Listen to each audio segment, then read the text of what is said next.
I'm sure you've heard of quality over quantity, or too much of a good thing can be bad. Well, this game does suffer from exactly that, maybe even more than DMC4.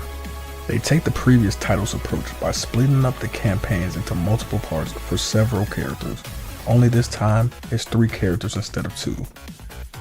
Nero plays similarly, but is expanded upon with his devil breakers.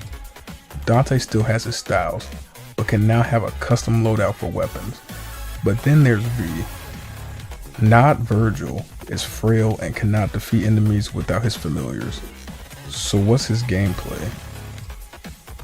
Walk around and mash. He's a great example of a hit or miss due to how different his game plan is. But his greatest flaw has to be his execution. I understand that you constantly mash buttons in these games, but V can even put DMC2 mashing to shame.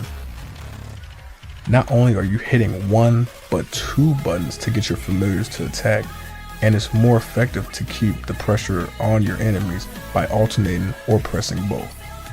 His combat can provide cool moments, like with his executions and DT, but those instances don't make up for his lackluster playstyle. Virgil makes a return, of course, and does Virgil things. But what about the babes? DMC4 Special Edition gave us Virgil, Lady, and Trish, but this one could only give us a third of the group. They couldn't just copy and paste the moves from DMC4 for the girls. I would have much rather seen the women get more action than the self-inflicted cripple, but I digress.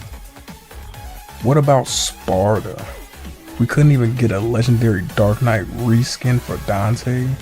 Even the first game had that shit.